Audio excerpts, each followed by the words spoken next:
Well, hello everybody. It's Jason Up. It's New 80s Revolution. It's the cave. It's some sausage in my teeth. And it's Tuesday. Tuesday, in fact.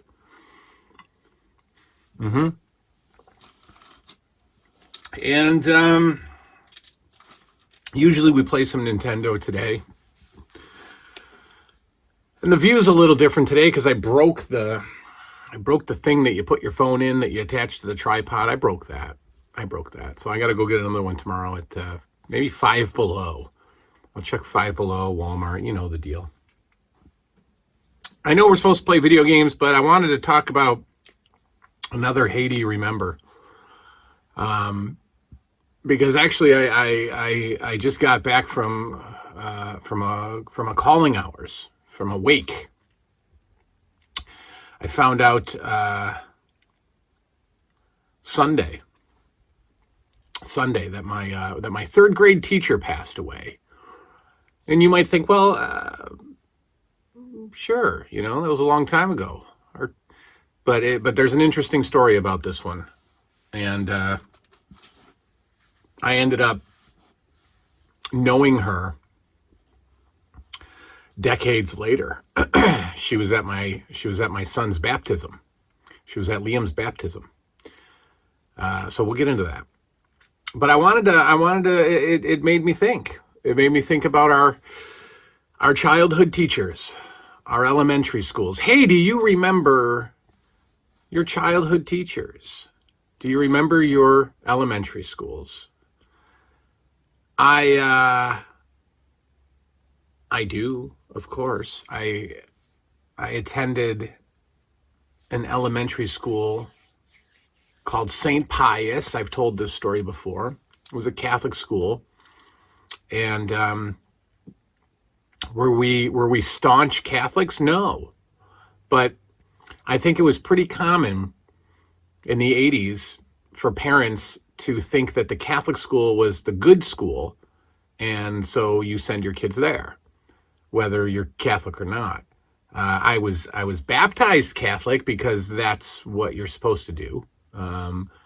That's what people just did back then. Maybe even today, we did. But the elementary school experience was great. I went to the school. I went to the school and I started in second grade. And right from the bat, it was absolutely the best. One of the best parts of childhood was the school. It was a Catholic school, so you had to wear uniforms. I remember that the most. We had, light blue t-shirt or not light blue collared shirts, golf shirts, polo shirts, whatever you want to call them. I think we got 4. I think we got 2 short sleeve ones and 2 long sleeve ones, for the winter. And then navy blue pants, maybe a pair or 2 of those. And then I forget what footwear, probably just sneakers. I don't remember. And the girls had, the traditional Catholic school girl outfit, whatever. Don't let your mind get away. We're talking about children here, folks. But the most special part of that school was the connection between kids. I work with kids today. Part of a good percentage of my caseload is children, and I hear awful stories about kids in school. So much so that 11 years ago or 10 years ago, I decided I wasn't sending my kids to school. I hear horrible things, but I don't remember any of those horrible things, or even close to any of those horrible things happening back in our 80s elementary school. Does that mean we were completely void of that on our planet? No, of course not. But I didn't have it in my life. The closeness with the kids was unprecedented, I think. We were all friends. You had your best friends. You might have had your group that you hung out with, but you knew every kid. You were close with every kid because the classroom sizes were small, and there were only 2 classrooms per grade. So there's probably only 40 kids in the second grade, split up between 2 classrooms. And we had 2 teachers. We had a main teacher that would teach us most of our classes. And then for math or science, we'd go across the hall, and then the other class would come over, and we'd go hang out with, the other teacher, and because they were more skilled in science and math or whatever. But one teacher taught us most. I remember the teachers, and that's kind of why I made this video. There were 2 teachers in particular that stood out. 2 teachers in particular, and a principal. I'll tell you that later. But Miss Stegman, she was always Miss.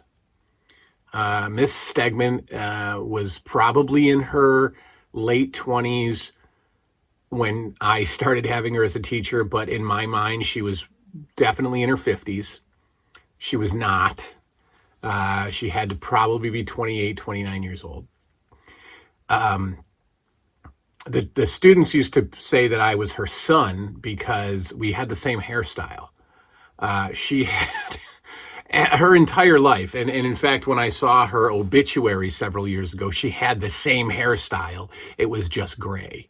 But she had kind of a feathered sort of coiffy, almost Elvis, I don't know, just a weird feathery hairstyle. And I, at all of 9 or 10 years old, had the same feathery, puffy ball of hair on the top of my head. So we had the same hairstyle.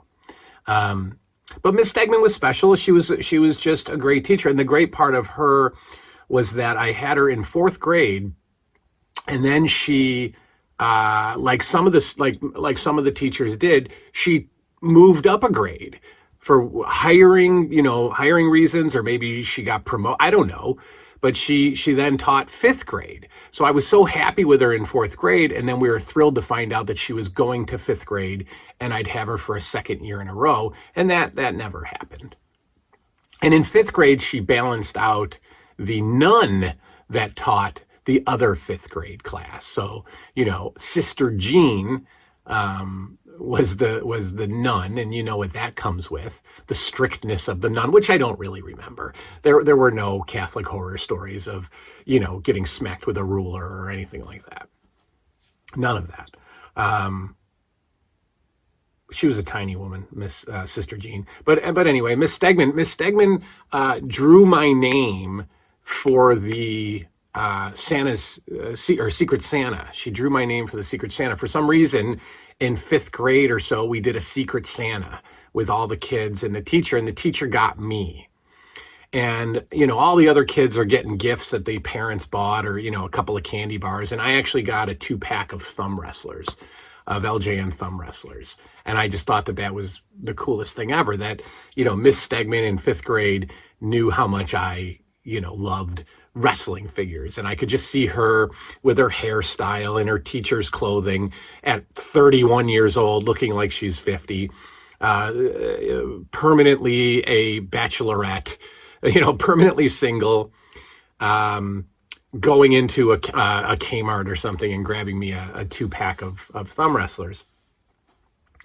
And that was awesome. And when I left at the end of 6th grade, when I left St. Pius due to the divorce and, the inability to continue paying for private school, that was it. That was the last time I saw her. And she actually became vice principal of St. Pius at one point, and then got just mysteriously sick and was in a nursing home for like the last 15 years of her life. And I never knew the details of what this illness was, but apparently she couldn't move. She was, I don't know what happened, and she died a few years ago. But the reason I made the video was my 3rd grade teacher, Miss CORDARO. Miss CORDARO I found out on Sunday had died. And Miss Corraro was a fine teacher. She was a fine teacher. She was a great teacher. Uh, the teaching memories aren't what I'm so worked up about, but I'll get to that. Miss Corraro did something in third grade that could only be done innocently back then. She, after lunch, she would form what she called a hug line. And after lunch, all of the kids would line up and she'd hug them. One by one, she would hug each kid and they'd go back to their desk. And then she'd start the class, she'd start the class every day. Every day was the hug line. I'm assuming that she did it for years before us. I'm assuming that she did it for a few years after us. But that's kind of the one thing that I remember most about Miss Corraro was the hug line. Sadly, that's only something that you could get away with back then. There couldn't be a hug line today.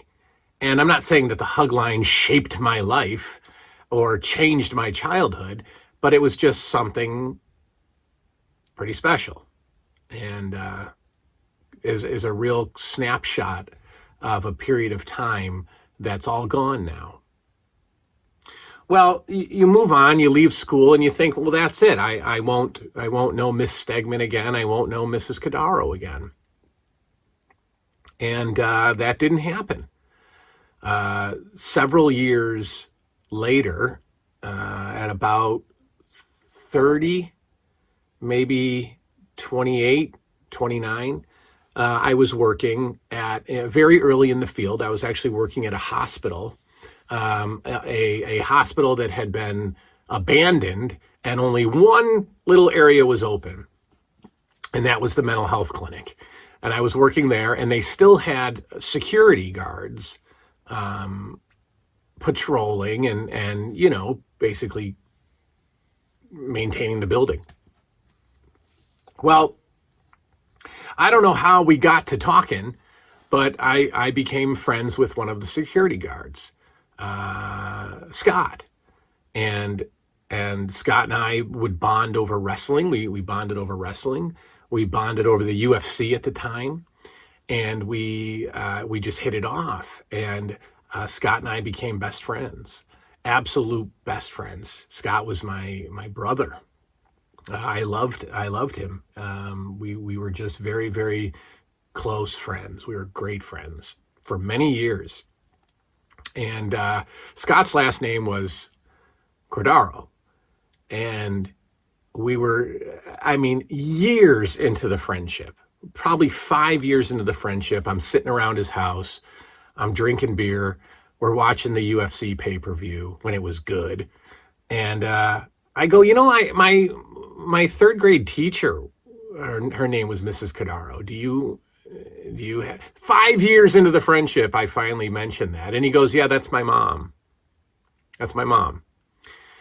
And my brain fell out of my head because, I was now best friends with her son, who didn't go to St. Pius. You couldn't do that. He had to go to another school. He couldn't go to the school that his mom taught at. But, I just think back, little, he's a couple of years older than me. So, maybe he helped his mom pick out my thumb wrestler. Or no, that was Miss Stegman. Sorry. Anyway, maybe he would talk to his mom about the hug line, but he remembered the hug line. I'm all over the place. Let me regroup here. So I said, wow, man, that's crazy. And then he starts showing me old photos, and it was Mrs. Corraro. And because we were so close, I'd go to some family functions, and I got to see Mrs. Corraro, a bunch of times. And the most special thing, and the reason why, I wanted to go to the services tonight, I haven't talked to Scott in years. And that's a huge, ridiculous, long story. And I can't tell it here because The children might, they watch, I don't know. I can't tell it here, but it involves, you know, my current situation, if you will. Something happened within my current situation that slowly led to the end of my friendship with Scott. He didn't do anything wrong, don't worry, but it was just it was a weird time, and I couldn't commit to the friendship anymore, and it slowly started to die. And he hung in there. He kept hanging in there, and but I kept, I wouldn't return his calls. We didn't hang out anymore, and I think he kind of gave up, and that was it. And I hadn't seen him for a bunch of years. But like I said, the reason I wanted to go to the service tonight was, Mrs. Corraro, my third grade teacher, was at Liam's baptism,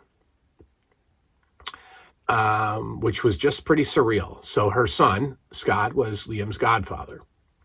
And, so we're at the baptism, and the baptism is at St. Pius Church, and Mrs. Corraro is a parishioner at St. Pius Church. And, she was, of course, going to church that day. And, Scott and I and my family and his family, we went to church that day because we were part of the baptism. Well, Mrs. Corraro was there. And I asked her if she would be a part of the baptism, because she was there already. And of course, and by that point I was me. I was me. So I have my third grade teacher at my kid's baptism. How nostalgic does that get, right? How retro does that get? So she was like, "Oh, of course," and she was there. She stood around the basin where the baby is, blessed with the water, and she was just there during the whole ceremony, standing next to me and, the godfather and my son and our families, and Mrs. Corraro was there. And it was pretty cool, So she took a picture with the baby and me, and it's just weird to have, to be so connected to an era of your life, and then to be transitioning into adulthood by, having a baby and having the baptism, and then to have a part of your childhood there. I didn't know Scott when he was a kid. I knew him when he was, in his 30s. And I was in St. Pius, and I was at the place where I was a kid. So that was cool too. But now a real piece of childhood was there, Mrs. Corraro. And it was pretty great. It was pretty great. And I found out she passed, and I went to the service tonight, the calling hours, and I saw Scott, and, we hugged, and I said I was sorry, for not, being able to maintain this brotherhood that we had. It was probably one of the closest. He was the closest person I've ever had in my life, as far as a friend, as far as anyone, probably, as far as anyone, closest person I've ever had in my life.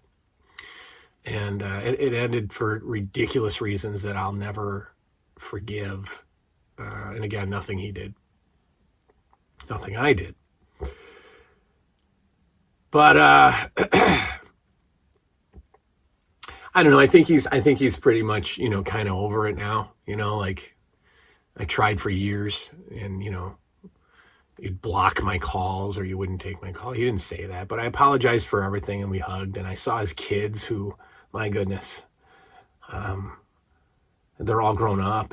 When we were friends, his son was 6, 7, 8 years old, and reminded me of Liam, always wanting to be involved with his dad, and always wanting to be a part of, our hangouts. And we'd have to tell him, Scott would have to tell him, go to bed. It's like 11 o'clock. I'm sitting out here drinking a beer with Jay. Go to bed. And Josh, he was like, no, I want to stay out here with you guys. But now he's like 22, 23 years old, So I saw him and looked through a lot of pictures, the pictures and the board, of Mrs. Corraro and her sons. And so I left and I said, hey, do you mind if I text you? And he, sure, yeah. And as I sit here today, I don't even know if I will. If I can, if I can commit to the friendship the way it used to be, I don't know. Like it's a mess. There's a mess. And maybe someday down the road, unfortunately, years from now, I'll be able to, really tell you what went wrong here. But anyway, I know that's not an official hey, do you remember? This is more of an embarrassing vent. But that's what this is for, right? So anyway, do you remember your elementary school? Do you remember your childhood teachers? So rest in peace, Mrs. Corraro. Good night now.